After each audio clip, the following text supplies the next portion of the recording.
Boa tarde, pessoal. Tudo bem? Boa tarde, tudo bem sim, você? Boa tarde, boa Leonardo, tarde. Leonardo, Linda e Sandra são os autores do artigo, né? Isso. Tá ótimo. Eu vou começar, então, agradecendo a oportunidade de estar aqui falando com vocês, de estar podendo contribuir com o trabalho de vocês da melhor maneira possível. Espero que nossa conversa seja profícua. Afinal, também faz parte do meu escopo, né? Eu também sou formado em psicologia e meu mestrado, doutorado é em psicologia social, então me agrada muito ver os autores que vocês utilizaram, as leituras que vocês fizeram. Isso tudo faz parte dessa minha gratidão em estar aqui participando junto com vocês. Como eu disse, eu sou formado em psicologia, né? Fiz meu mestrado, doutorado na PUC São Paulo em psicologia social no NUPEMUS, que é um núcleo de psicologia política que tem na PUC São Paulo, do Salvador Sandoval. Não sei se já ouviram falar. Salvador Sandoval, que ele é um dos precursores da psicologia política desde 72, e com muita gratidão, muita honra, eu digo que fui aluno do Salvador Sandoval, do Ciampa, da Bader Savaia e tantos outros que ali estiveram dentro da psicologia social.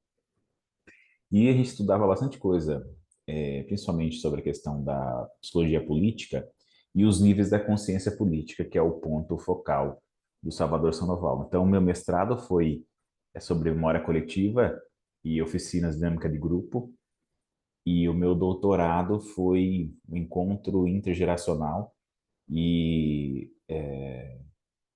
também a discussão sobre consciência política de jovens e velhos, um encontro intergeracional. Então, me sinto feliz em poder participar aqui com vocês e poder contribuir no que eu puder.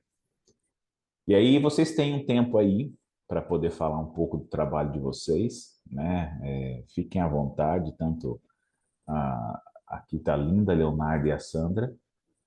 Fiquem à vontade para mostrar o trabalho de vocês, apresentar. E a gente vai fazer uma conversa muito tranquila, muito leve.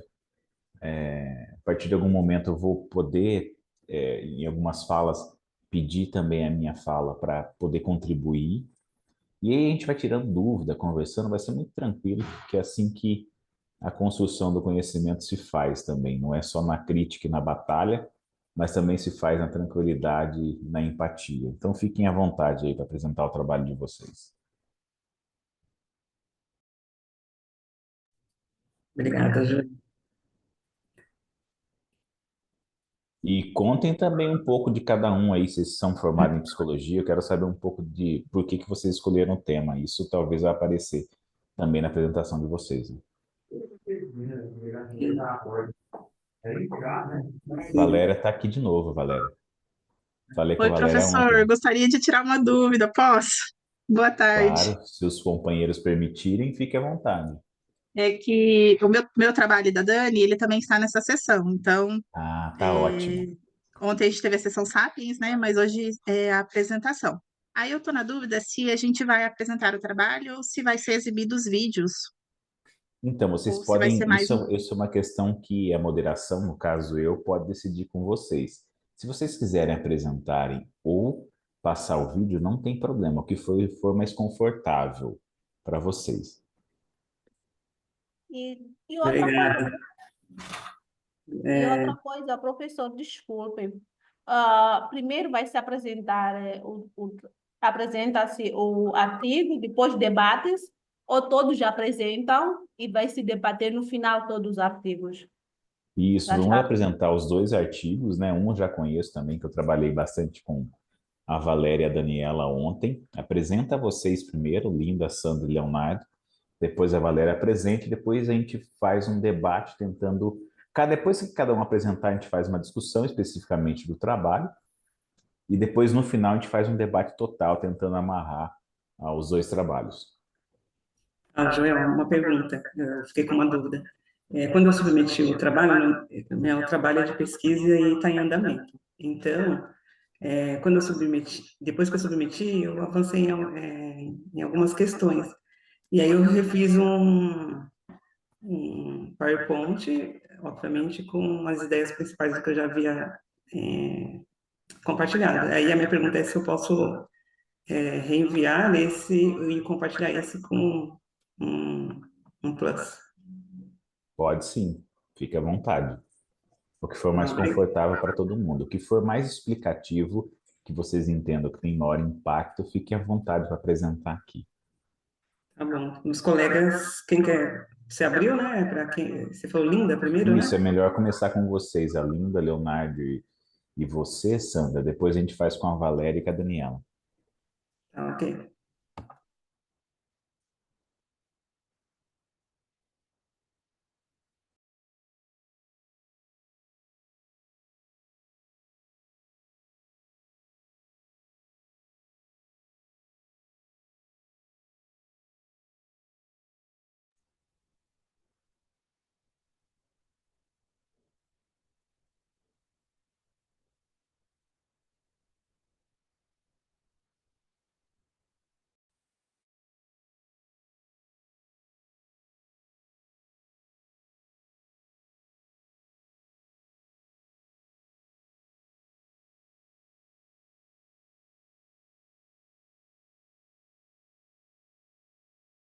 Só uma dúvida, a ordem é Linda primeiro, eu depois e Valéria depois, é isso, né?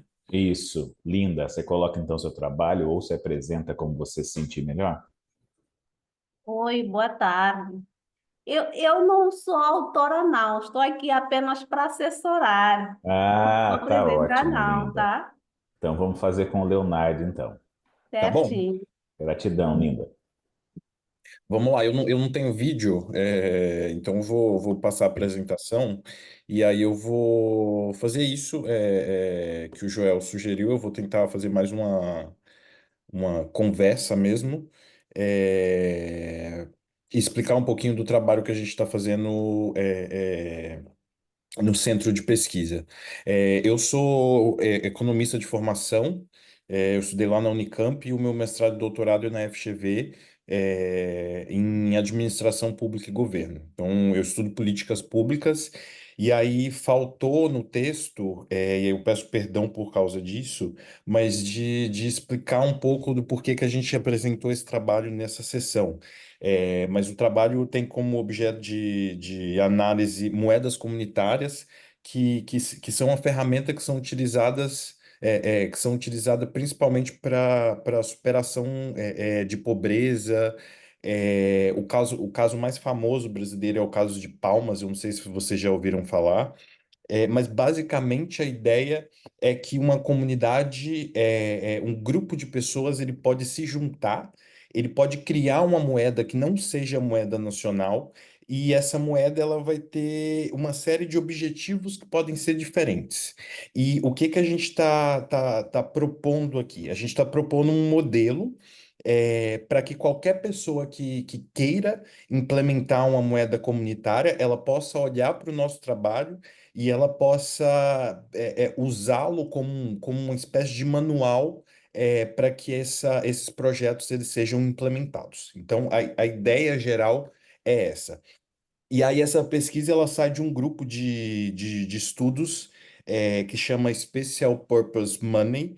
É um grupo de estudos que tem pesquisadores que estudam dinheiro do mundo todo. Ele é financiado e eu esqueci de colocar aqui, mas ele é financiado pela, pelo Comitê de Pesquisa, pela CAPES da Suécia.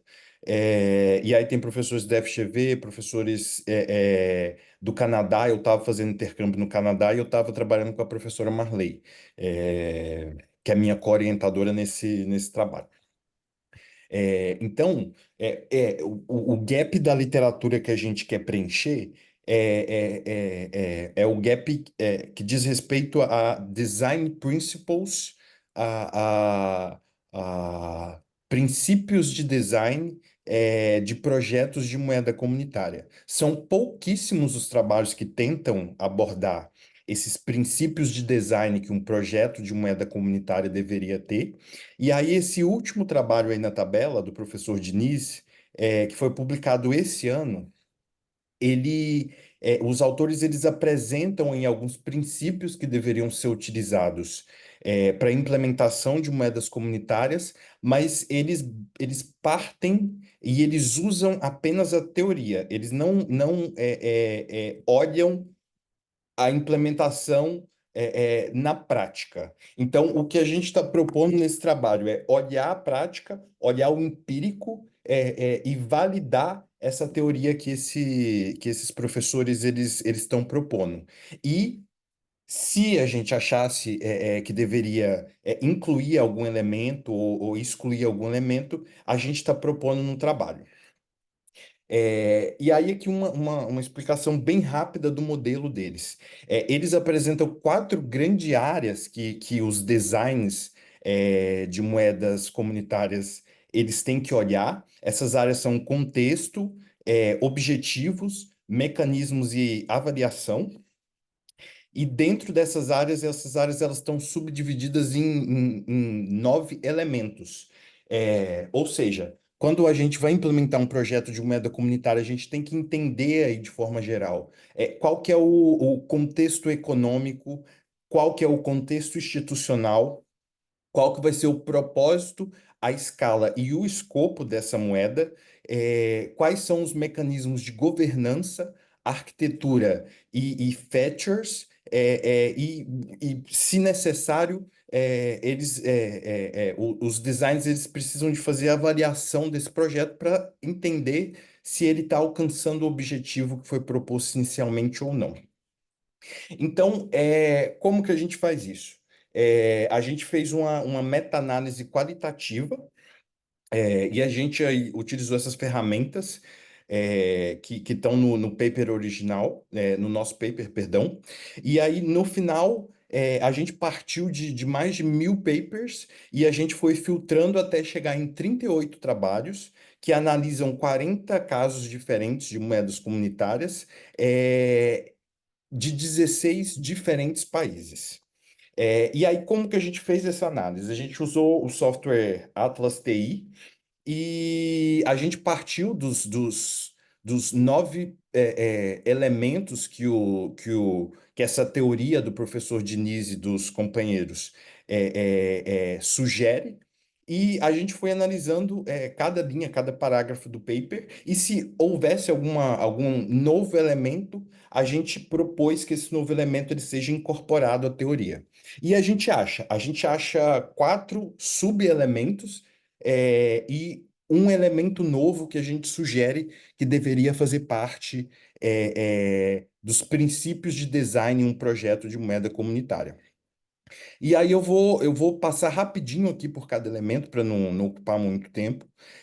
Mas a ideia, por exemplo, e aí isso a gente corrobora, a gente valida da teoria dos professores. É muito importante que os designers eles entendam a característica da economia, porque, por exemplo, o caso de Palmas era um bairro muito pobre e eles estavam percebendo que o dinheiro estava saindo da comunidade. Então, eles precisavam de uma ferramenta que mantesse o dinheiro dentro da comunidade, por isso, eles decidiram implementar a moeda comunitária. Além disso, é importante a gente saber se há uma legislação no país que apoie ou não suporte esses projetos. Porque, por exemplo, no caso de Palmas mesmo, o Banco Central, no começo, o Banco Central do Brasil, ele tentou impedir a criação de uma outra moeda que circulasse no país. Então, é importante que a gente olhe tanto a legislação quanto regras sociais. E aí a gente valida esses conceitos aí com os dados da meta-análise. E aí, a partir dos propósitos, a gente enriquece a teoria original.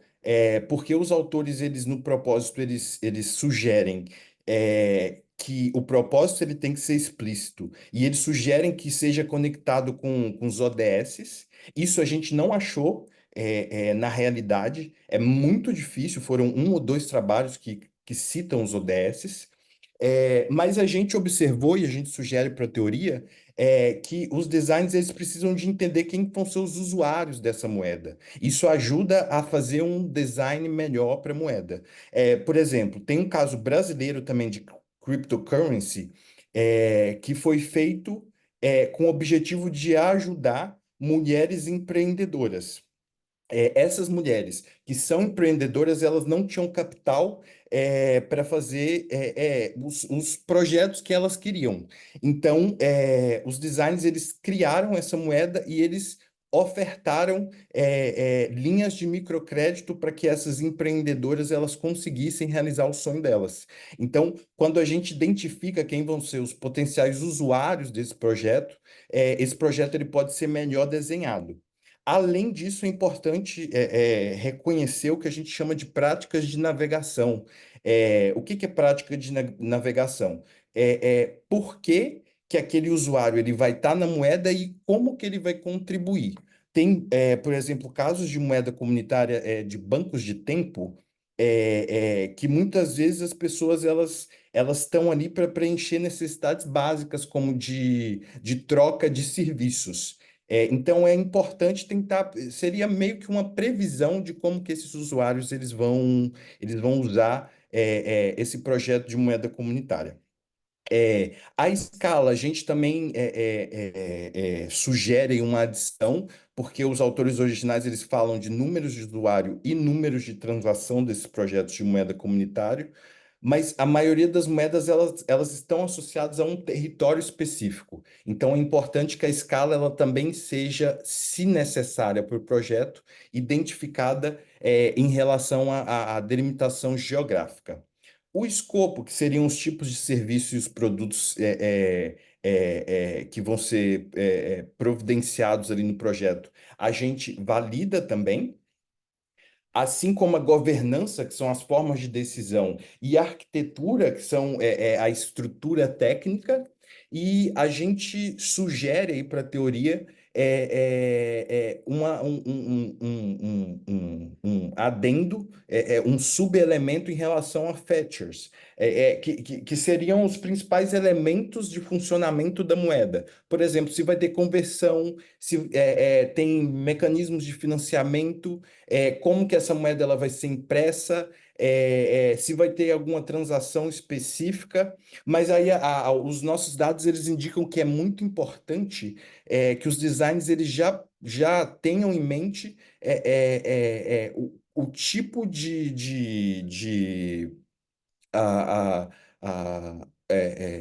resource units, o tipo de troca que estaria envolvida. Porque, por exemplo, no caso do banco de tempo, os dados eles nos ajudaram a observar que é muito mais fácil achar prestação de serviço que não tenha mão de obra qualificada. Por exemplo, um técnico de TI ele pode participar de um banco de tempo, mas por causa de um mercado escasso, pode ser que muita gente demande o serviço dele, mas ele não demande o serviço de outras pessoas. Então, para os designers é importante que esse fluxo aí de trocas ele seja identificado. E por fim, a gente sugere aí um novo elemento, porque a gente observou que os autores originais eles não estão preocupados com a implementação. Só que a implementação ela diz respeito a dinâmicas de trabalho. Você precisa de funcionários para fazer a moeda funcionar. Você precisa de criar rotinas. Você pode, a gente observou nos dados, que há projetos que fazem parceria com empresas para que essa moeda ela funcione. Então, a gente sugere aí a adição desse novo elemento. E, terminando, a gente valida o último elemento, que é a avaliação. A avaliação é importante porque muitas vezes o projeto, ao longo do tempo, ele vai mudando, alguns objetivos eles não são alcançados e aí os designers eles conseguem perceber o porquê. Então, a avaliação é fundamental para a sustentabilidade a longo prazo desses projetos de moeda comunitária.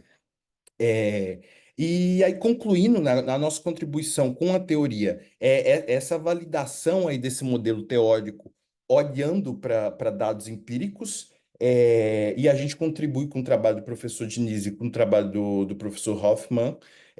E em relação à prática, a gente está entregando, como eu falei no início, um modelo que pode ser utilizado como fundamento, como base para a implementação desses casos aí de projetos de moeda comunitária.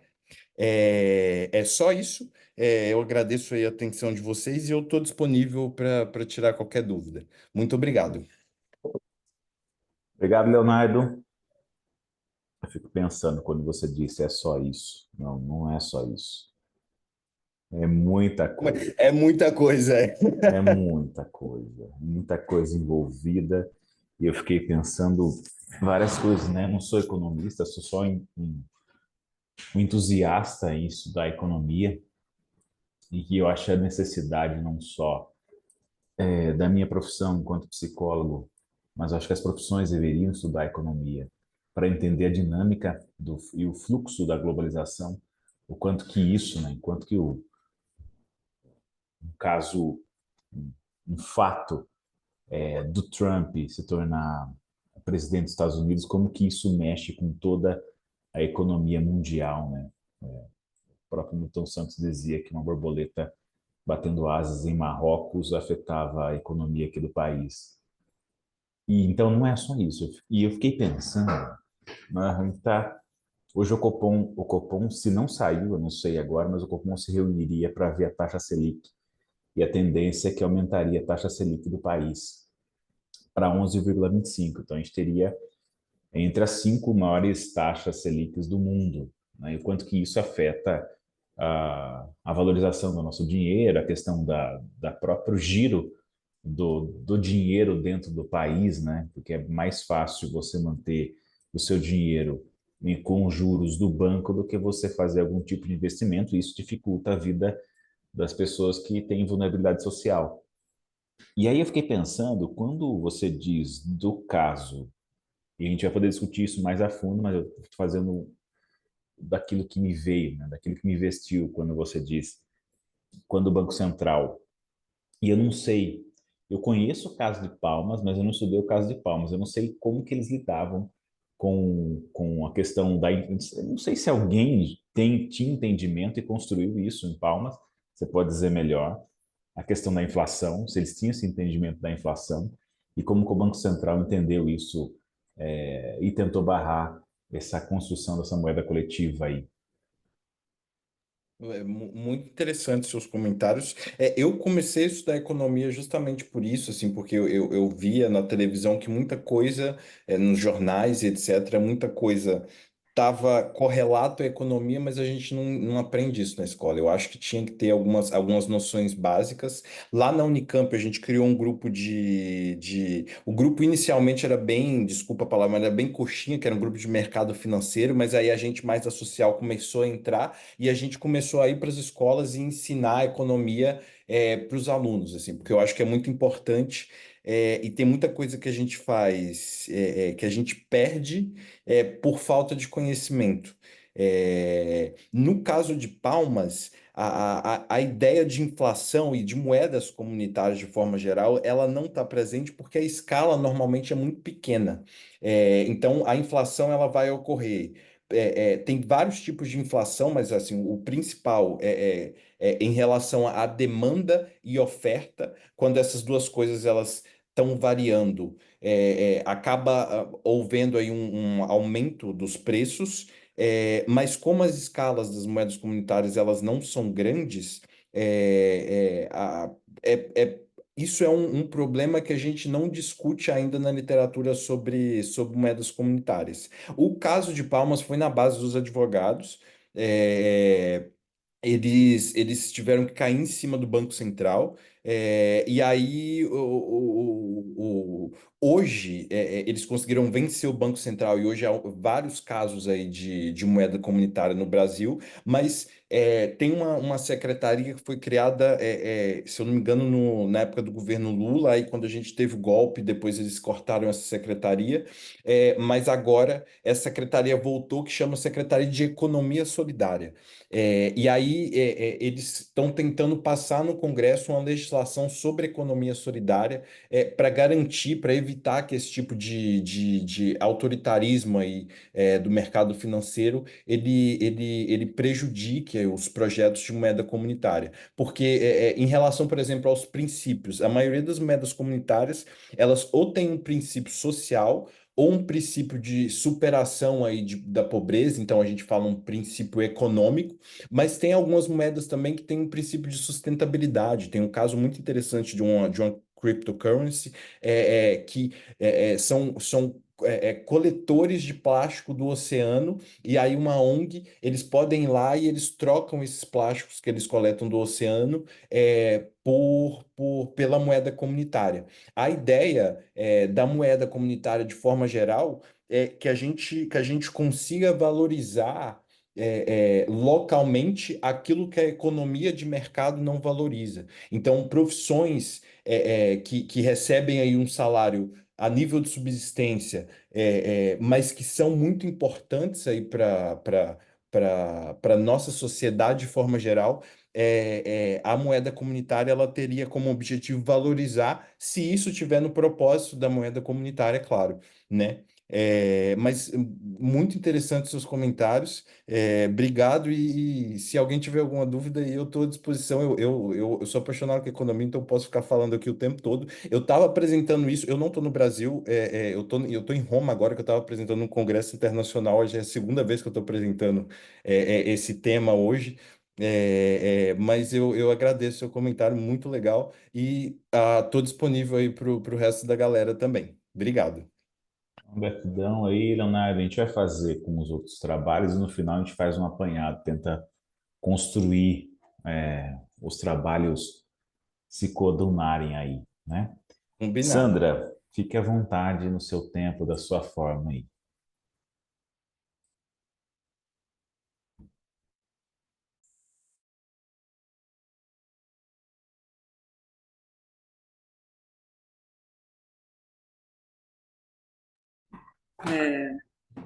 Quero agradecer, né, esse espaço,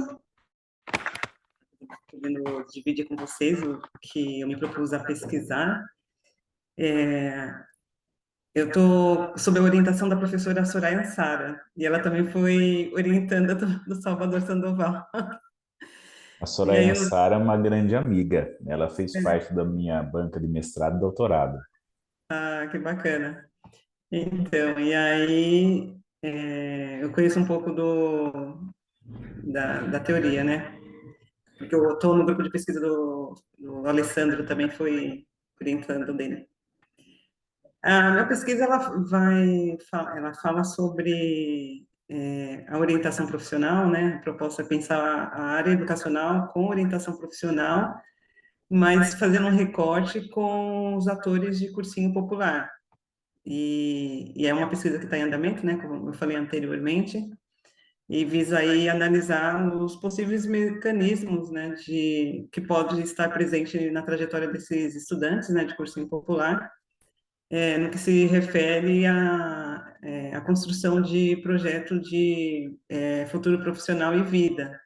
Então, uma pesquisa que vai dialogando com outros saberes, porque eu estou dentro de um programa que é interdisciplinar, então a pesquisa é qualitativa, né, de abordagem interdisciplinar, e tem uma perspectiva crítica, porque vai fazer uma discussão pensando na questão da desigualdade social, né, até pelo próprio formato, né, do cursinho popular, que é um espaço de reivindicação para a entrada, né, em universidades, e é um movimento que iniciou em 1940, né, já estava ali sendo pleiteado, 1949, estava sendo pleiteado, né, essas reivindicações, e aí tem um boom em 1990, né, com os movimentos sociais, né, os movimentos estudantis, e à medida que o tempo vai passando, vai havendo essa organização, né, desses espaços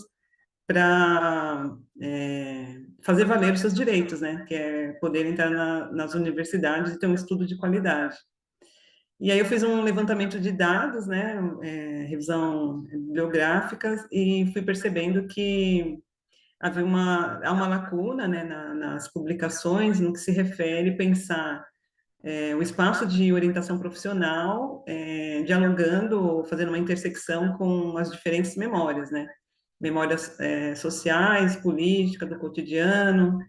E então, como eu no mestrado, a princípio, eu pensei em fazer uma pesquisa referente aos movimentos sociais, e aí eu peguei o período transicional da pandemia, então eu já estava no olho do furacão, eu tive que repensar a minha pesquisa e não pude ir para território, né, e não pesquisei sobre os movimentos sociais.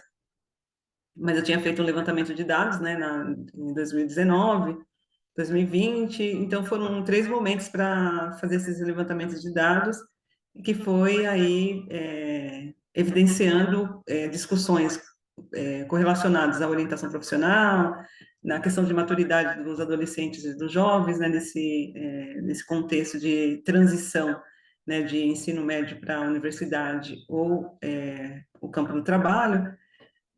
E aí, por isso, houveram poucas publicações com esse recorte mais específico relacionado às diferentes memórias, né? Então, a lacuna vai demonstrando que é um campo que dá para ser explorado mais, né?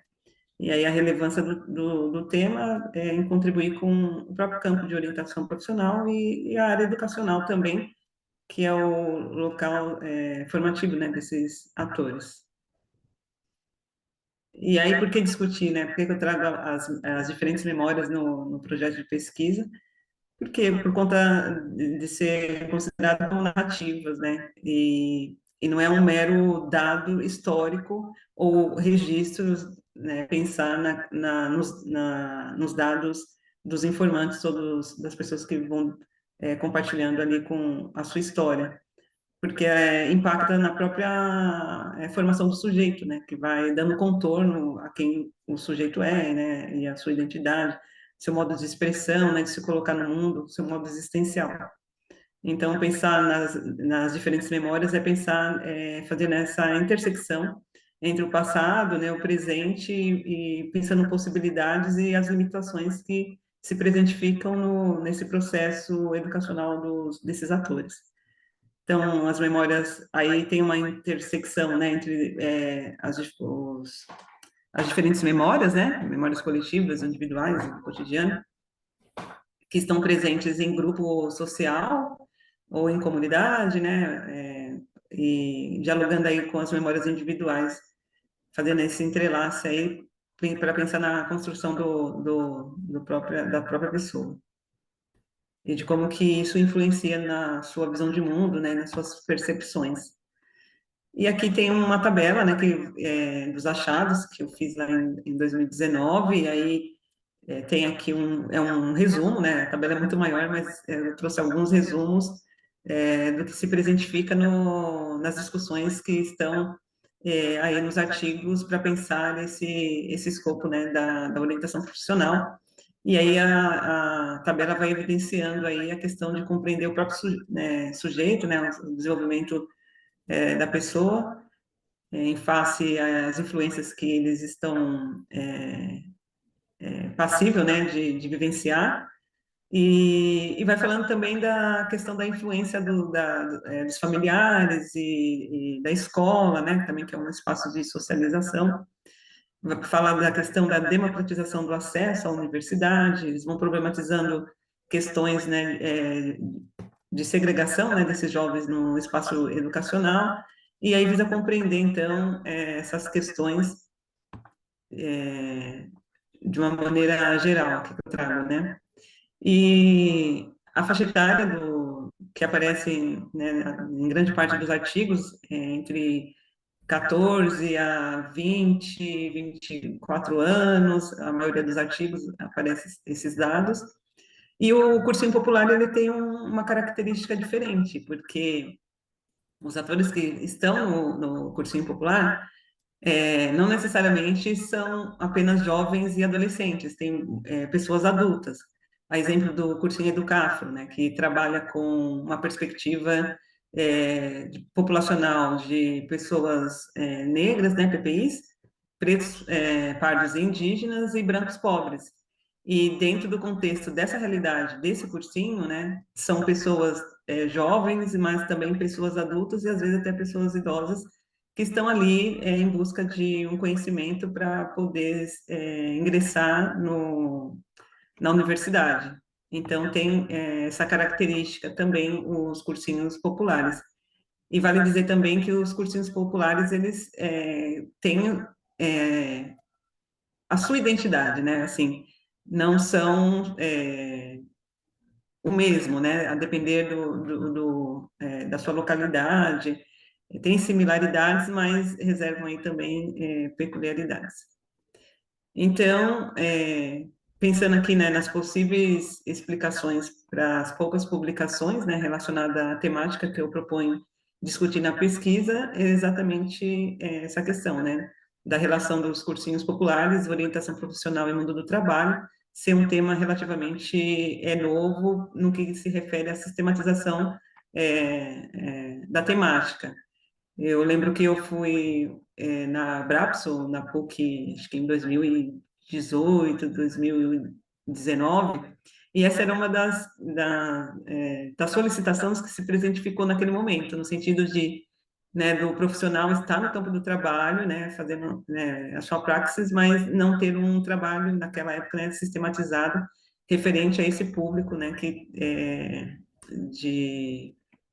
está dentro desse contexto de desigualdade social, né, que é um jovem mais da periferia, entendendo que os artigos e as bibliografias clássicas não davam conta, né, do que ia se presentificando em relação a esses atores.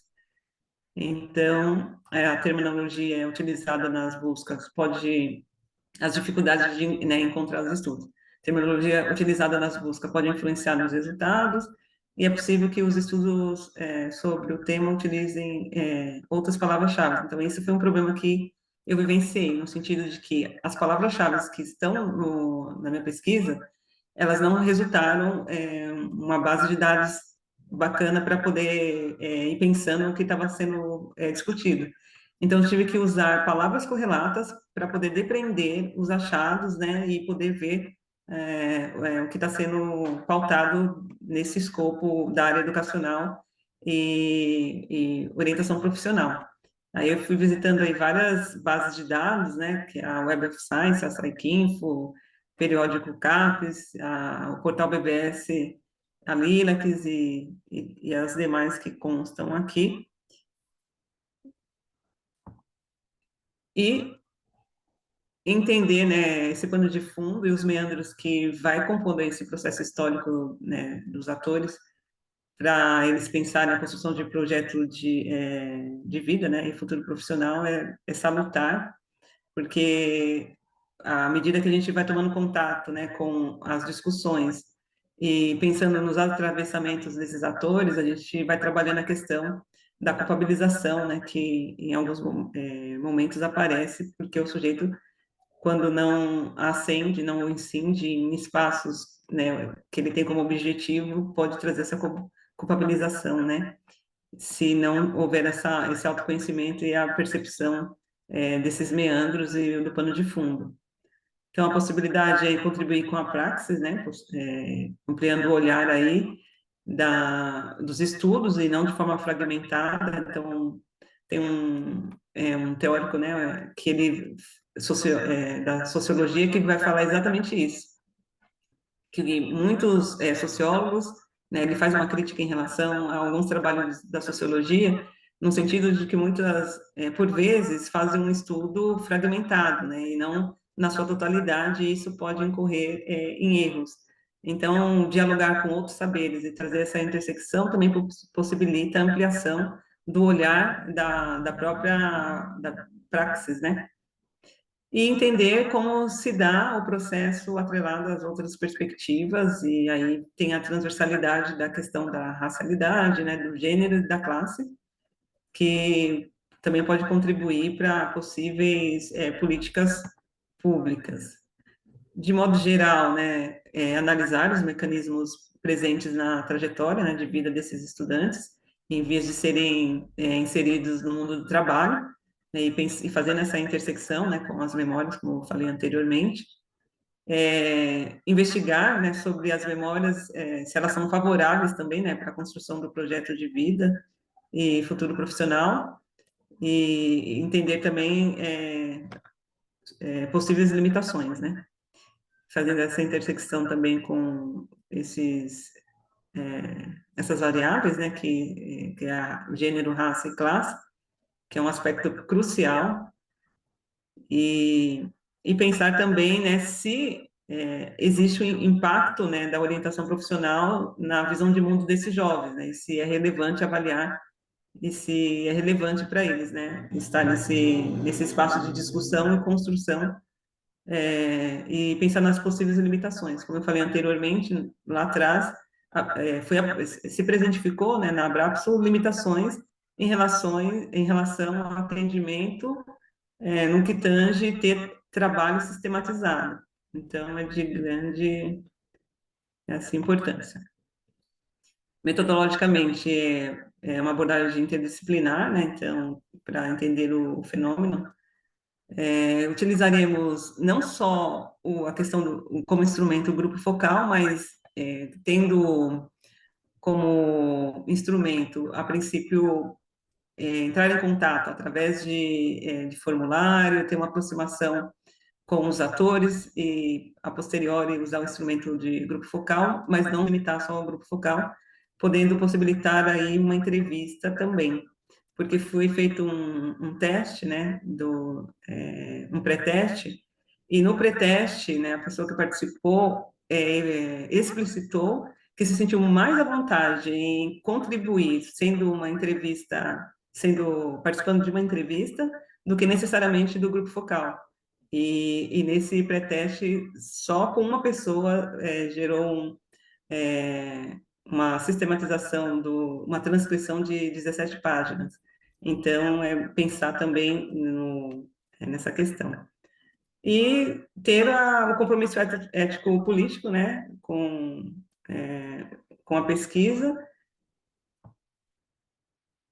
e é isso que eu falei, acabei de falar, né, esse compromisso ético-político, e na dimensão da política, poder contribuir com a questão da promoção da justiça social e possivelmente com políticas públicas repensando a questão do atendimento de orientação profissional, que não necessariamente ele está presente na vida desses jovens de uma maneira tão, assim, com tanta facilidade, porque mesmo tendo algumas instituições que ofereçam o serviço de orientação profissional gratuitamente, os cursinhos, geralmente, eles estão em regiões periféricas, e aí a questão da mobilidade impacta no acesso a esse tipo de serviço que é oferecido, né, para os jovens.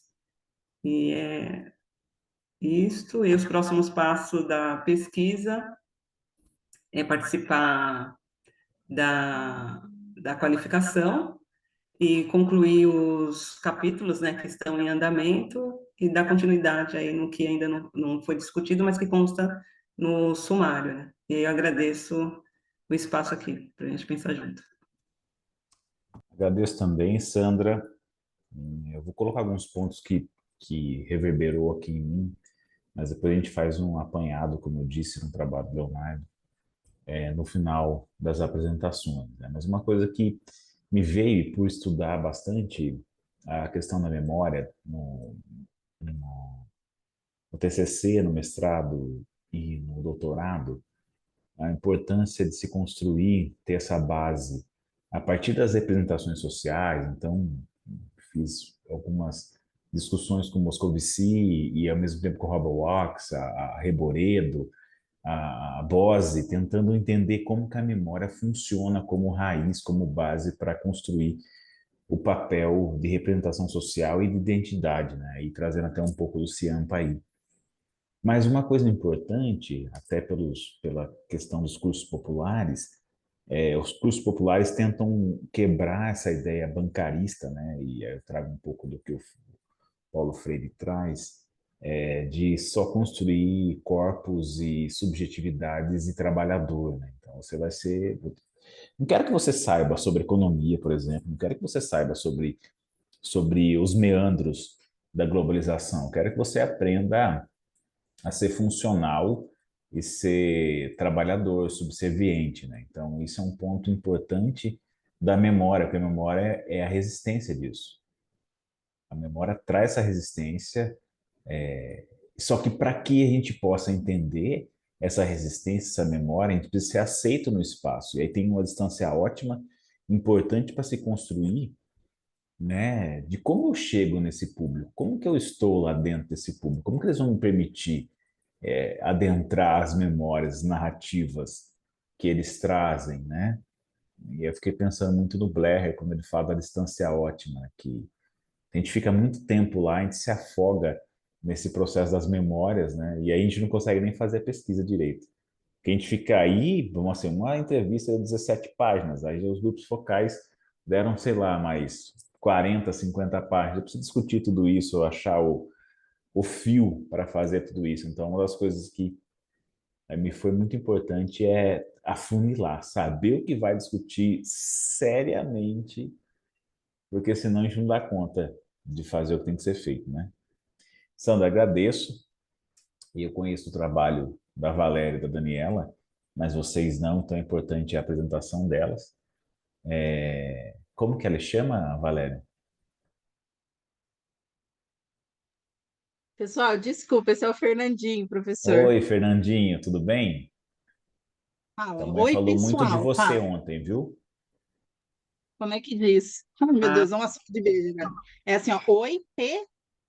Oi, pessoal.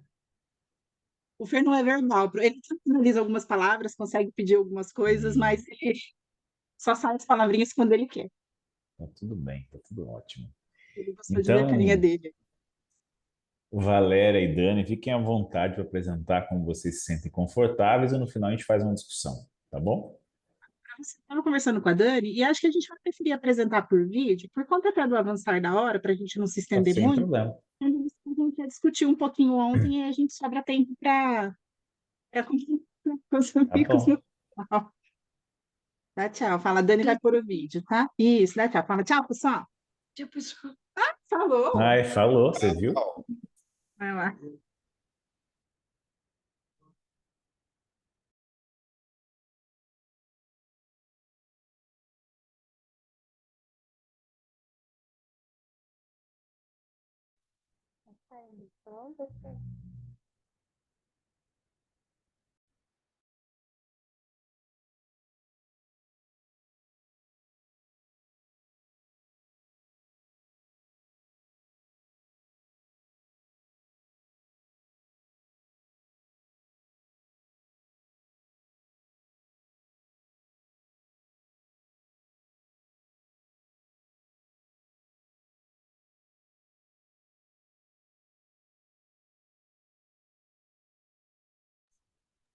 Eu não Dani, tô acho que você tem ouvindo que dar o ainda. play no YouTube.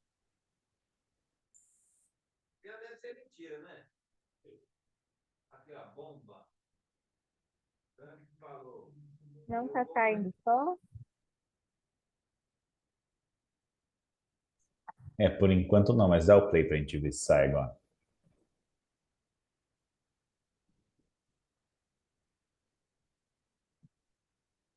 Não.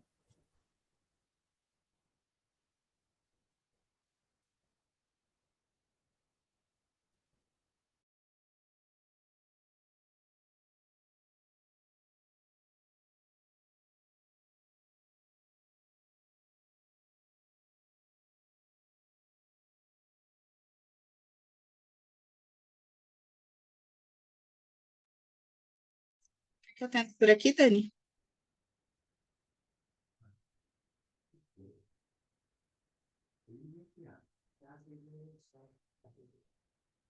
o direito à cidade às pessoas com transtorno do espectro,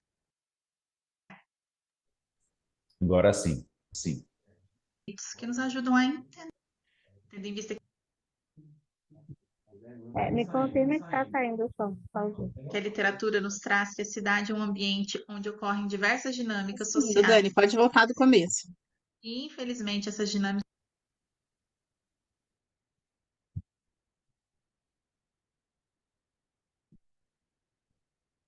E junto com Daniela Souza e a professora Priscila Chagas, desenvolvemos este trabalho intitulado Território e Direito à Cidade, a luta das famílias de pessoas com TEA em Maringá, no Paraná. Este trabalho surgiu a partir de uma inquietação pessoal, já que eu sou madrasta de uma criança com transtorno do espectro autista e eu vivencio de perto e diariamente os desafios enfrentados por essas famílias no espaço urbano. E com o apoio da professora Priscila e da Daniela Souza, nós conseguimos transformar essa experiência em uma pesquisa estruturada, com o objetivo de explorar como a cidade pode ser mais inclusiva para essas famílias. Tendo em vista que a literatura nos traz que a cidade é um ambiente onde ocorrem diversas dinâmicas sociais, políticas e econômicas, e que, infelizmente, essas dinâmicas muitas vezes acabam excluindo os grupos vulneráveis, como é o caso das pessoas com TEA e de suas famílias. E a falta de infraestrutura urbana adaptada e de políticas voltadas para a inclusão dessas pessoas reforça essa exclusão, impactando diretamente a qualidade de vida dessas famílias e a sua participação na vida urbana. E dessa forma, o objetivo principal do nosso trabalho é compreender os desafios para garantir o direito à cidade às pessoas com transtorno do espectro autista em Maringá. Nosso estudo utiliza conceitos que nos ajudam a entender como a cidade e o espaço urbano não são neutros, mas refletem dinâmicas sociais e políticas que beneficiam certos grupos enquanto marginalizam outros. Nós examinamos como essas dinâmicas resultam na produção desigual do espaço urbano, que, por sua vez, gera disputas de poder pelo direito à cidade. Analisamos as barreiras que as famílias de pessoas com TEA enfrentam nesses espaços e como os movimentos sociais têm buscado tornar o ambiente mais inclusivo. Então, ao falarmos sobre cidade, espaço e território, abordamos como as dinâmicas sociais, econômicas e políticas moldam não apenas a estrutura da cidade, mas também a forma como as organizações e os indivíduos se inserem nesse ambiente. O espaço urbano é continuamente apropriado e disputado por diferentes grupos sociais, o que reflete relações de poder desiguais. E essa produção desigual do espaço urbano, como discutido por Hasberg, revela que a cidade não é apenas um espaço físico, mas também um cenário de lutas simbólicas e materiais entre diferentes agentes. Essas dinâmicas de poder influenciam diretamente quem tem o acesso e o controle sobre o território urbano. E é nesse contexto que o direito à cidade se destaca. Lefebvre e Harvey defendem que os cidadãos têm direito a participar ativamente da construção e transformação da cidade. No entanto, grupos vulneráveis, como as famílias de pessoas com TEA, ainda enfrentam muitas barreiras para exercer plenamente esse direito. Então, os movimentos sociais são essenciais para lutar contra essas exclusões e garantir uma cidade mais justa e inclusiva. Temos então para esse estudo uma abordagem qualitativa, realizando entrevistas semi-estruturadas com mães de crianças com TEA que lideram movimentos sociais em Maringá. E, além disso, fizemos uma análise de dados secundários de fontes oficiais, como relatórios públicos da Prefeitura de Maringá e documentos legislativos. E esses dados nos permitiram uma compreensão mais profunda dos desafios enfrentados por essas famílias e das estratégias que elas utilizam para garantir os seus direitos. E os nossos resultados mostraram uma série de desafios enfrentados pelas pessoas com TEA e suas famílias no espaço urbano. O primeiro grande obstáculo é a falta de infraestrutura urbana adaptada. A cidade ainda não está preparada para lidar adequadamente com as necessidades, principalmente sensoriais, dessas pessoas. Então, faltam espaços públicos adaptados, como áreas de lazer inclusiva e ambientes com redução de estímulos sensoriais, que acaba limitando a participação plena dessas famílias na vida comunitária. Outro desafio importante é a ausência de um censo específico para fornecer dados detalhados sobre a população com TEA. Embora a prefeitura tenha realizado uma iniciativa como o mapeamento das pessoas com deficiência, essas medidas elas ainda não capturam totalmente a realidade dessa população, o que dificulta o planejamento de políticas públicas e também a alocação de recursos adequados. Além disso, embora existam iniciativas como o programa TEA em Ação e a Clínica do Autista, que fornecem atividades e apoio especializado, a capacidade de atendimento ainda é insuficiente para atender a demanda. Tanto o TEA em Ação quanto a Clínica do Autista enfrentam uma disparidade entre o número de pessoas com TEA e os serviços disponíveis, resultando em uma sobrecarga desse sistema. E outro desafio é a falta de qualificação, não apenas dos profissionais que atendem diretamente as pessoas com TEA, mas também de outros profissionais e da população em geral. Muitos não são preparados para lidar com as necessidades dessas pessoas, seja no ambiente de trabalho, na escola ou em espaços públicos, e isso reforça o preconceito e cria barreiras que dificultam a inclusão. Há uma necessidade urgente de ampliar a conscientização sobre o TEA, tanto entre os profissionais quanto na sociedade em geral, para que a inclusão seja efetiva e abrangente. Apesar dos desafios, algumas iniciativas positivas têm se destacado em Maringá, como é o caso do já citado projeto TEA em Ação, que promove atividades esportivas específicas para pessoas com TEA, como natação e outros esportes.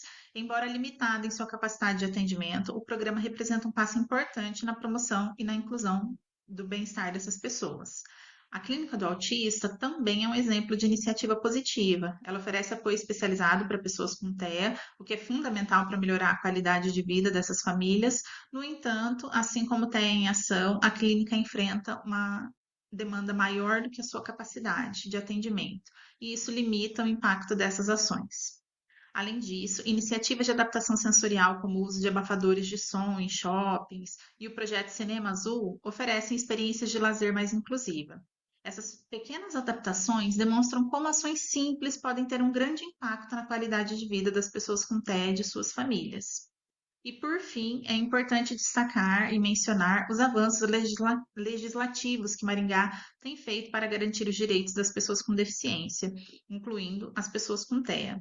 Então, as leis municipais, elas buscam promover uma cidade mais inclusiva, mas ainda há desafios na aplicação prática dessas legislações.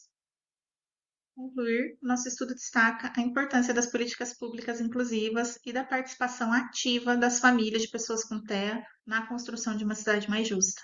A cidade precisa ser um espaço onde todos possam usufruir dos seus direitos, e isso só será possível com a colaboração entre o governo e a sociedade civil. E a implementação de leis já é um passo importante, mas ainda há muito que precisa ser feito para garantir que as cidades sejam verdadeiramente inclusivas. E gostaria de, em meu nome e de Daniela, agradecer à professora Priscila pela orientação e apoio ao longo deste trabalho, e também agradecer às mães e representantes de movimentos sociais que participaram dessa pesquisa, sem as quais esse estudo não seria possível. Por fim, gostaríamos de agradecer à CAPES pelo apoio financeiro e à Universidade Estadual de Maringá, que é a nossa instituição de formação acadêmica.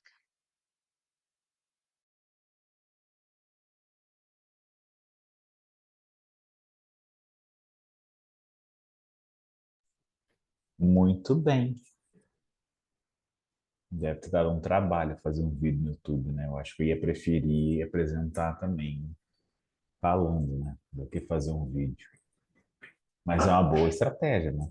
Porra, mas já vou em congresso desde os meus 17 anos, estou com 39. Como que as coisas mudaram, como a tecnologia avançou, né? Até nos congressos. Eu acho que a gente pode discutir, né?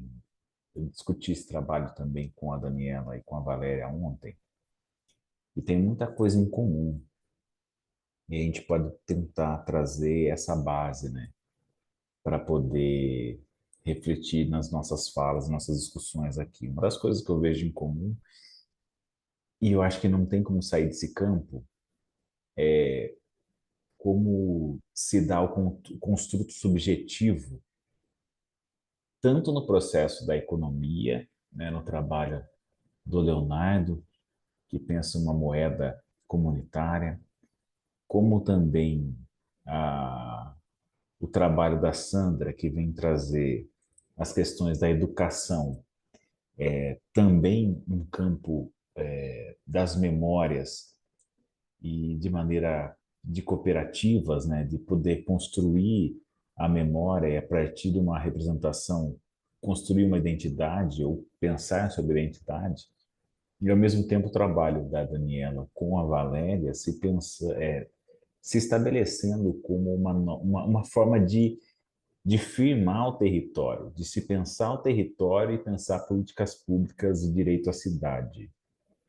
Mas tudo isso se constrói a partir de uma educação libertadora. E aí o ponto que fica os trabalhos que foram apresentados mostram resistência a uma forma muito bancarista de se estabelecer educação. E hoje nós estamos vivenciando uma polarização política e ideológica gigantesca, não só no Brasil, mas no mundo como um todo. E aí me lembro, né, eu disse isso ontem, e o trabalho da Valéria com a Daniela também, elas apresentaram, não está no trabalho especificamente, mas elas tiveram a base de pensar o Milton Santos, né, o geógrafo brasileiro, mas pensar a geopolítica, como nós temos a necessidade de construir uma nova forma de globalização.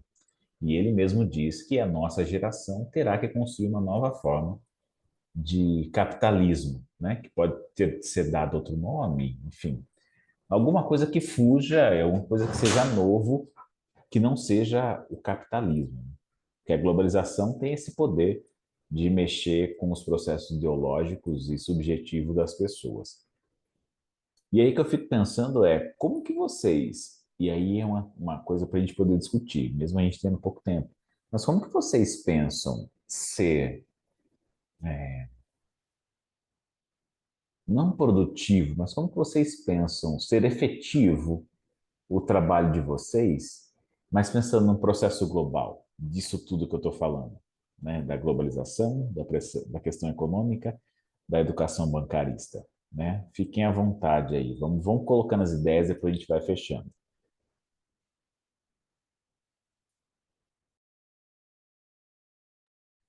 Posso começar?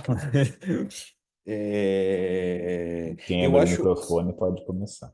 Boa. Não, eu acho que no caso que eu estou estudando, a moeda comunitária ela vem como uma resposta da população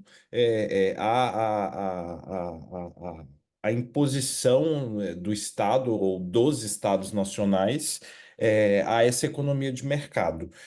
Você tinha comentado, eu vou falar um pouquinho sobre isso sobre, por exemplo, a vitória do Trump, aconteceu agora. Muitos economistas eles concordam que a vitória do Trump ela marca aí o início de uma nova era da globalização, uma nova era do capitalismo, e ela pode representar aí, a gente vai ver, né, o começo do fim dessa centralização dos Estados Unidos como a maior potência. A gente, por exemplo, tem o BRICS, e o BRICS ele é uma pauta que o Brasil está levantando agora, por exemplo, né, da gente não usar mais o dólar como o câmbio aí internacional, porque todas as transações internacionais elas têm que ser feitas em dólar por imposição dos Estados Unidos há uns 30 anos atrás. É, e a vitória do Trump ela significa talvez o fim dessa hegemonia. E sim, eu concordo completamente. É a nossa geração, a gente que vai ter que propor aí novos recursos, uma nova economia, até porque os problemas que a gente está enfrentando, eles são problemas que eles impactam o mundo de forma geral, né? O aquecimento global, a pobreza, essa ascensão aí da extrema-direita como resposta a necessidades de populações que não estão enxergando na esquerda uma resposta empírica. Então, acho que a gente tem que interpretar todo esse contexto e tentar entregar soluções que, de fato, elas sejam empíricas para a população que está pedindo aí essa resposta. Mas é difícil a gente dar essa resposta de uma forma democrática, né? Porque, por exemplo, quando a gente fala de dinheiro, mercado financeiro, não é algo que a gente está pensando em participação popular, por exemplo. É uma coisa top-bottom, é uma coisa muito autoritária. Então, por mais que eu acho que a gente tem espaço, eu acho que a resposta ela não vai ser simples. Então, tem muita coisa que a gente tem que pensar. Eu acho que todos os trabalhos aqui, eles dialogam de uma forma da gente tentar melhorar, né? Melhorar a vida da população, tanto, por exemplo, por meio do acesso à educação. Eu acho que é muito interessante. Quando eu estava na Unicamp, eu trabalhei em cursinho popular, então eu acho que isso é um mecanismo. Eu vejo a educação como um mecanismo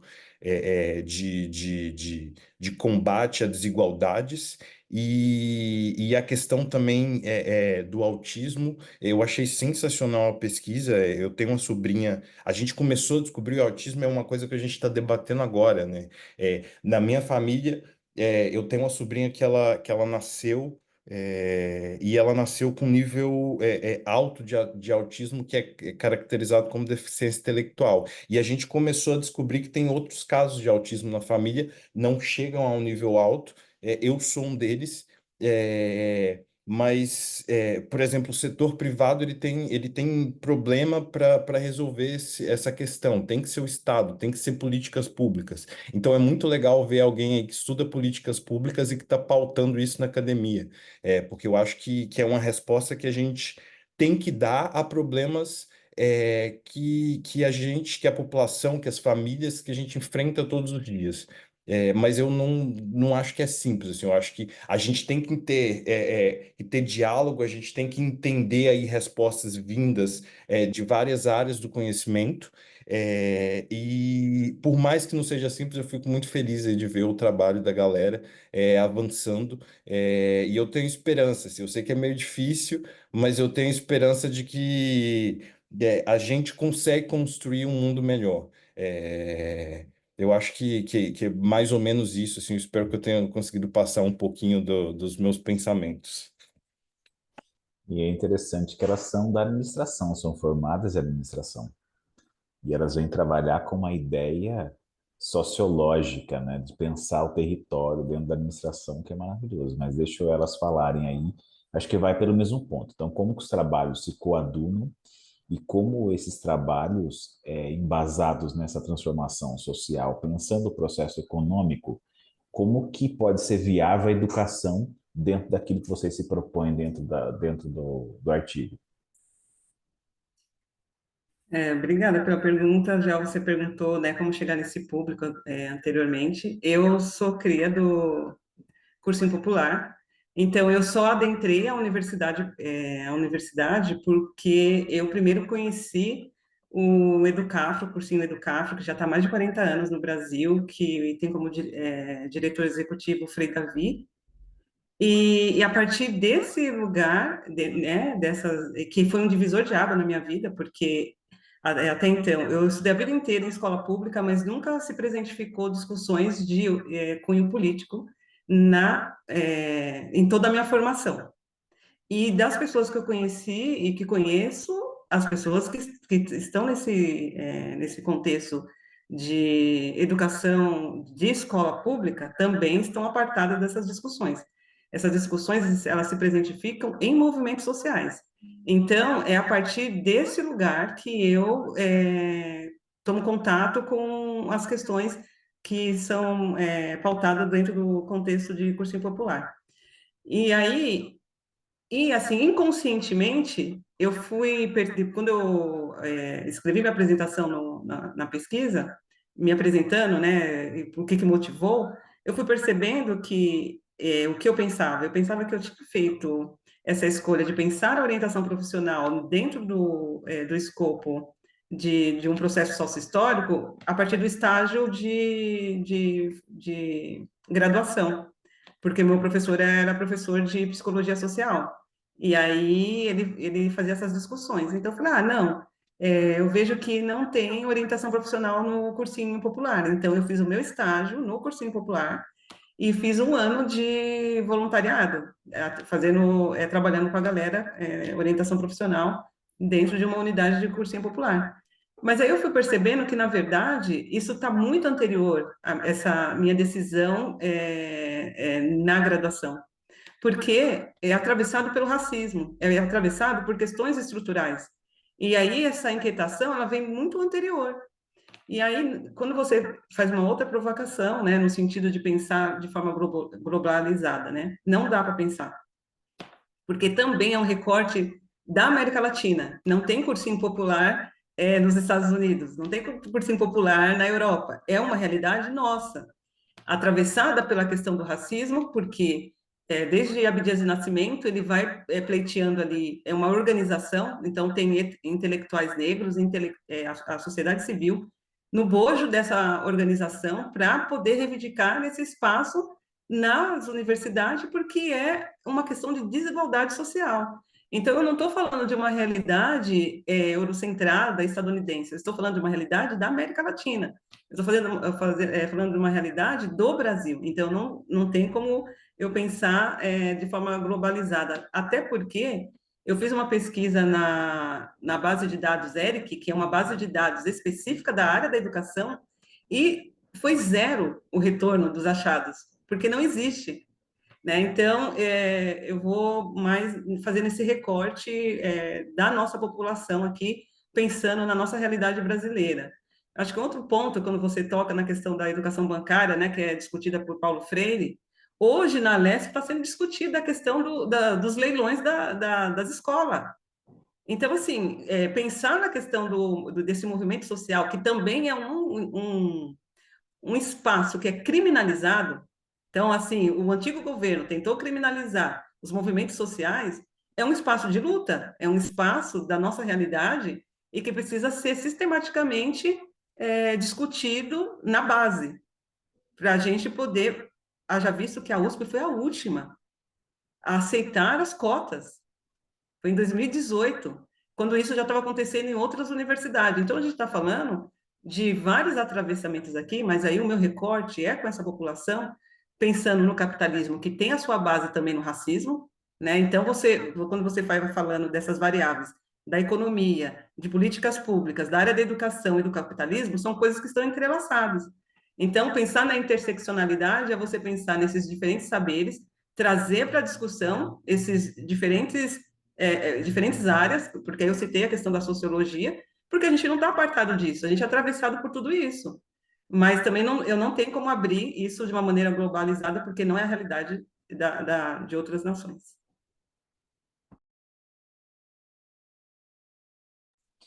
É isso, agradeço, Sandra, é isso, é o desejo, a potência, né? Então, a Bader Savaia trabalha muito a ideia da potência de Spinoza, né? Para a gente poder ter discussões, para a gente poder se adentrar a qualquer tipo de pesquisa ou qualquer tipo de trabalho, precisa ter essa potência de vida, né? Que Spinoza traz.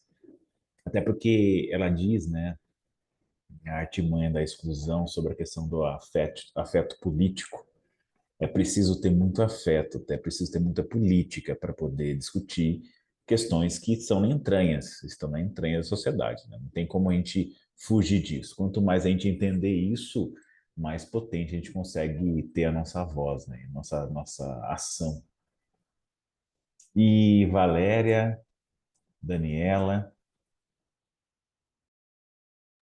Posso só fazer uma pergunta para a Sandra? Eu achei muito interessante, eu não sabia dessa questão, mas eu fiquei pensando, por exemplo, realmente não faz sentido aqui na Europa ter cursinho popular, porque a universidade é pública e qualquer um que quer fazer matrícula pode fazer a matrícula. O Uruguai também é a mesma coisa. Mas eu acho que seria possível a gente pensar, não no seu recorte específico, porque uma professora da GV, a Marley Posebon, que estuda comigo, uma coisa é aquilo que você está estudando, é o seu objeto que você está analisando, e outra coisa é o evento geral que você tá querendo falar. E eu entendi, foi isso que eu falei no começo, que o evento que você está analisando, ela não usa essa palavra, desculpa, eu esqueci exatamente, mas a forma, o evento geral que você está analisando é o acesso à educação. Então, assim, uma coisa é o caso específico do Brasil, porque a gente tem essa realidade, e esse é o objeto que você está estudando. Ela dá o exemplo, por exemplo, na medicina, ou na biologia. Por exemplo, a gente estuda câncer. E aí a pessoa vai lá no laboratório, ela está estudando um ratinho com câncer, mas o ratinho com câncer não é aquilo que ela está analisando. Por exemplo, ela está analisando o câncer de pele. Então, não é o objeto, é algo mais geral. Então, eu entendi quando você estava explicando que você estava falando de acesso à educação. Então, tudo bem, a gente não consegue olhar sobre cursinho popular para outros lugares, porque o contexto do vestibular de entrar na universidade brasileira é muito específico. Mas você está falando de acesso à educação, de acesso à educação superior. E isso pode ser um problema em outros países. Então, assim, eu entendi que a gente poderia olhar por esse lado. E aí, por isso que eu citei no começo, assim. Porque uma coisa é o contexto específico do país e o objetozinho, mas outra coisa é essa área maior. Não era eu falei que era uma pergunta, mas eu acho que é mais um comentário, desculpa, mas Uhum. eu fiquei pensando isso. Sim, eu vou partindo do geral para o específico, porque não dá conta, né? Que foi o que o Joel falou, olha, você tem que afunilar.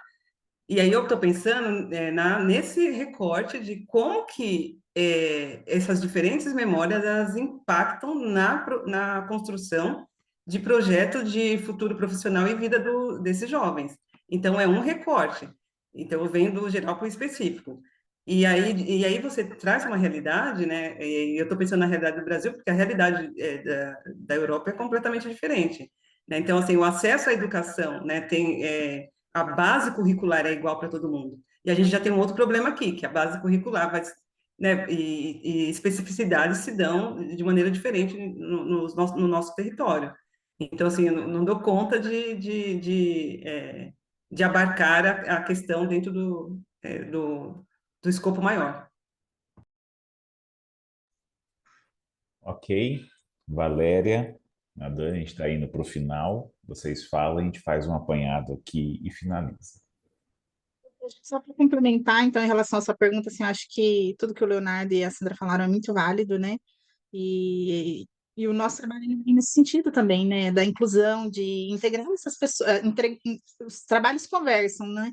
Então, integrar pessoas de diferentes origens, de diferentes habilidades e perspectivas, é uma arma poderosa que a gente pode olhar em relação, você perguntou a produtividade, né? Como que a gente pode aumentar isso olhando dentro dessa perspectiva. Então, eu acho que ambientes inclusivos, onde todos se sentem valorizados, seja pela sua origem, seja pelas suas diferenças, pelas habilidades que cada um tem, é uma chance de construir, né, com ideias, com habilidades únicas, que enriquece qualquer ambiente e que pode sim melhorar em relação à inovação, resolução de problemas.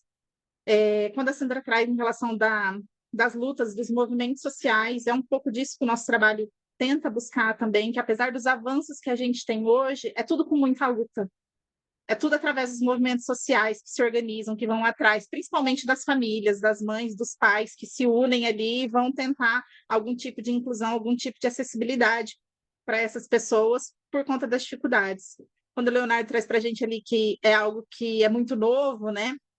Não é que é muito novo, é que a gente só fala disso agora, é que aumentou exponencialmente, agora que as pessoas parecem que estão enxergando isso. E aí a gente vem da administração, e quando eu e a Dani olha e fala assim, poxa, mas não tem ninguém discutindo isso na administração. A gente já tem uma base ali na educação, a gente já tem uma base ali na psicologia, na medicina, mas e na administração, quem está olhando para isso? Quando a gente olha os números, que lá em 2023 eram 1 para cada 32, e hoje a pesquisa mais próxima que a gente tem é 1 para cada 136 pessoas autistas, a gente começa a olhar e a inclusão dessas pessoas no mercado de trabalho. Como que as organizações estão preparadas para isso? Como que a cidade está preparada para isso? Né? Não está. Então, eu acho que é nesse sentido. Seria só para complementar mesmo. Eu achei bem interessante a pergunta, né? A perspectiva global, nossa, bem expansivo, né? Mas eu acho que acredito que esse começa aqui, né? Quando a gente traz essa discussão para a academia, quando a gente desperta, quando a gente chega nos eventos e começa a compartilhar essa temática, né? Eu fico muito feliz quando a gente levanta o tema, e esse tema ele é bem acolhido, e isso demonstra que a sementinha está ali, a gente vai deixando a sementinha, né? E aí a gente vai trabalhando, o que a gente discutiu bastante ontem, para essa questão do território da consciência, né? Que território difícil é esse? Que a gente pode chegar e pode, por exemplo, alterar a moeda, como é o caso do Leonardo, né? A gente pode trazer alterações nas cotas, como foi o que a Sandra citou, mas e a consciência, né? A gente faz a rampa na cidade, a gente faz o TEA em ação, tá, mas e a consciência, como é que fica, né? Então, eu acho que trazendo esses temas à discussão no meu espaço, no meu local, eu sou da administração e sou, e por que que eu não posso falar desse tema? Eu vou falar sim, né? Como é que eu posso adaptar? Então, no meu local ali, eu vou sensibilizando, né, o meu estado, as pessoas que estão em volta de mim, como eu me comporto diante desse tema. Tudo isso vai sensibilizando, a gente vai gerando aí um efeito em cadeia, né? Então, fiquei muito feliz de participar com vocês, muito interessante o trabalho, parabéns. Agradeço também. O que eu fico pensando, até para finalizar, o quanto que estudar, e eu como entusiasta em estudar economia, não sou economista, não tenho habilidade para discutir economia, mas por ser entusiasta eu tento entender um pouco de como as coisas vão funcionando a partir do processo da globalização. Mas o quanto que isso afeta desde o do mínimo até o máximo, né? Hoje o Brasil é o segundo país com mais investimento estrangeiro do mundo, só perde para os Estados Unidos. E, ao mesmo tempo, nós estamos aí à mercê de cortes e gastos para a saúde, para a educação. E isso muito da pressão do mercado, né? Temos a alta do dólar, o dólar hoje está 5,76, é a última que eu vi hoje, 5,76, aí tem a vitória do Trump, e isso também afeta a questão das bolsas e do dólar. E o Brasil, mesmo hoje, tendo uma taxa de desemprego mais baixa dos últimos 12 anos, o poder de compra maior da população, mas mesmo assim, os acionistas da Faria Lima fazem uma pressão rigorosa, fortíssima, e faz com que e por ter essa insegurança, eles geram essa insegurança dentro do governo, faz com que haja cortes de gasto. Então, isso vai, ou seja, o global vai afetar o senhor, por exemplo, que coloca calçadinha, o senhor que trabalha, ou a senhora que vai comprar o pão no mercado, a senhora que trabalha na padaria, a senhora que trabalha no mercado, a senhora que trabalha em qualquer lugar. Então, afeta o processo de se pensar a economia, afeta a educação. E se não pensarmos nesse construto que possa englobar a economia, englobar a memória, que a Sandra traz bem, englobar o território, isso vai fazer com que sejamos muito mais manipuláveis, né? Então, ter esse entendimento e esses três trabalhos que aqui discutiram potencializam o desejo, né? Do afeto político, de se pensar outras formas de vida, né?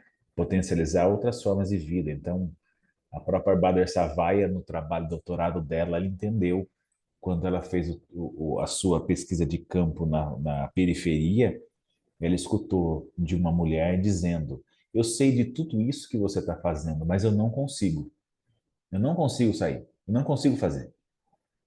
E aí ela sai do campo da tarefa, do propósito, do protótipo, e ela começa a entrar no campo dos afetos, da subjetividade, do fazer a partir da subjetividade. E isso é muito bonito, porque é isso que a gente está buscando fazer, cada um no seu ponto, porque sei, inclusive da minha área, né, eu também sei que é muito difícil fazer tudo isso, mas se a gente não continuar fazendo, não continuar tentando, não continuar contribuindo, não continuar resistindo, a tendência é que a gente seja atropelado de várias maneiras, né? Então, todos os trabalhos do Leonardo, da Sandra, da Valéria e da Daniela vem desse campo do desejo, da potência, de vida que o Spinoza diz, mas que não é uma questão só prática, mas tem-se uma necessidade de mudança, uma necessidade do querer que as coisas sejam melhores para a população em geral, né? E que não sejamos alavancados apenas como corpos, né? Que a gente possa exercer o papel cidadão, o papel de subjetividade. Então, agradeço muito o trabalho de vocês, agradeço você, Leonardo, agradeço você, Sandra, agradeço você, Valéria, agradeço você, Daniela, a Linda que participou, não sei se ela está aqui ainda, o Ricardo, eu não conheço o Ricardo, mas ele está aqui também. Agradeço o papel de vocês, tá? Agradeço as colocações. Espero, a gente tem pouco tempo, né? A gente teve só 1 hora e meia, mas espero que as discussões dos trabalhos e o que a gente pôde discutir aqui possa também contribuir com cada artigo de vocês, contribuiu com a minha vida, espero ter contribuído também com o trabalho de vocês e com a vida de vocês, e que a gente possa se encontrar em outros momentos para potencializar e manter as paixões alegres, como diz o Spinoza, como traz a Bader Savai nas suas escritas. Gratidão para vocês, vocês têm aí 1 minuto para se despedir, para agradecer. Fique à vontade. Você, Daniela, já está na tela minha aqui, fique à vontade, então.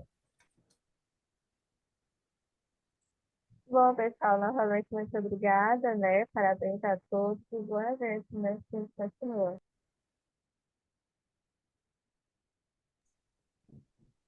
Também agradeço aí a oportunidade e as contribuições. E não foi à toa que o antigo governo quis mexer com o memorial da resistência, né? Isso. Acabar, né? Porque é isso, né? Se impacta na questão da memória, a memória oficial aí prevalece e a memória oficial não é necessariamente a verdadeira. Então, agradeço a contribuição dos meus colegas, né, que estão aqui, que é de suma importância, porque as meninas foram falando, só isso, um adendo, sobre, eu estou na administração, mas como pensar os profissionais que têm,